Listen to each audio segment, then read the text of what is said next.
Selamat datang di Horor Misteri. Di sini, setiap cerita bukan sekedar dongeng, tapi jejak dari kisah yang nyata. Sebelum kita mulai, pastikan lampu sudah dimatikan. Dan ingat, jangan pernah menoleh ke belakang, karena mungkin ada sesuatu yang ikut mendengarkan bersamamu.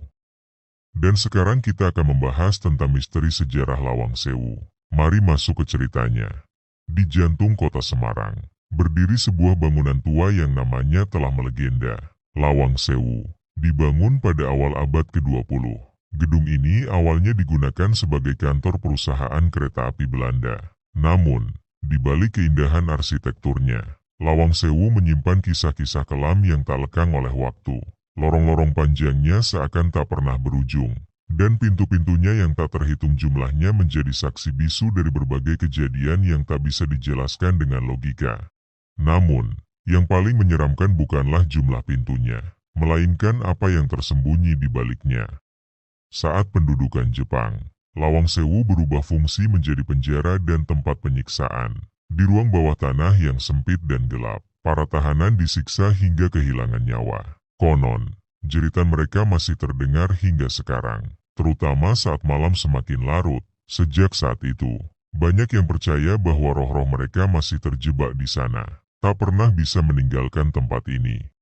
Namun, bukan hanya suara jeritan yang menghantui para pengunjung. Beberapa orang mengaku melihat bayangan samar yang melintas di ujung lorong, bayangan yang selalu menghilang saat dikejar. Ada pula yang merasakan sentuhan dingin di bahu mereka, padahal tak ada siapapun di sekitar. Di antara semua kisah yang beredar, satu legenda paling terkenal adalah tentang seorang wanita berambut panjang yang kerap terlihat di tangga utama. Sosoknya berdiri diam, mengenakan gaun putih panjang, dengan kepala menunduk dan rambut yang tergerai menutupi wajahnya. Beberapa pengunjung yang tak sengaja melihatnya merasa tubuh mereka mendadak membeku, seolah terperangkap dalam ketakutan yang tak terlihat. Dan jika kamu nekat menatap wajahnya, konon, bayangannya akan terus menghantuimu dalam mimpi malam demi malam.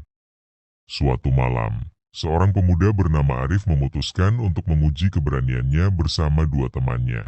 Mereka masuk ke Lawang Sewu setelah senja, membawa kamera untuk merekam pengalaman mereka. Awalnya, semuanya terasa normal, hanya udara dingin dan lorong-lorong yang gelap. Namun, saat mereka mendekati ruang bawah tanah, suasana berubah drastis. Udara terasa semakin berat, dan suara langkah kaki yang bukan milik mereka terdengar bergema di lorong.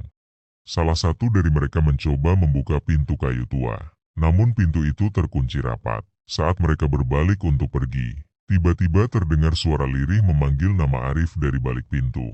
Tubuh mereka membeku seketika. Dengan tangan gemetar, Arif mengangkat kameranya ke arah pintu, dan melalui lensa kamera, mereka melihat sosok wanita berambut panjang berdiri diam di balik kaca kecil di pintu kayu tersebut. Wajahnya samar, tapi matanya terlihat menatap langsung ke arah mereka. Pagi harinya, mereka memutar rekaman kamera, dan suara lirih memanggil nama Arif masih terdengar jelas, meskipun tak ada siapapun di sana. Hingga hari ini, tak ada yang tahu pasti siapa sosok wanita itu, dan mengapa ia masih menunggu di dalam Lawang Sewu. Satu hal yang pasti, jika kamu berkunjung ke sana di malam hari dan merasakan tatapan dari balik salah satu pintunya, jangan pernah mencoba membalas tatapannya, jika kamu tak ingin dia mengikutimu pulang. Itulah kisah kita malam ini, tapi ingat, terkadang, kisah yang telah usai bukan berarti benar-benar berakhir. Terima kasih sudah mendengarkan, tapi sebelum pergi, pastikan kamu sendirian, karena, siapa tahu, sesuatu masih memperhatikan. Sampai jumpa di cerita berikutnya. Jangan lupa like, komen, dan subscribe untuk mendengar cerita-cerita horor selanjutnya.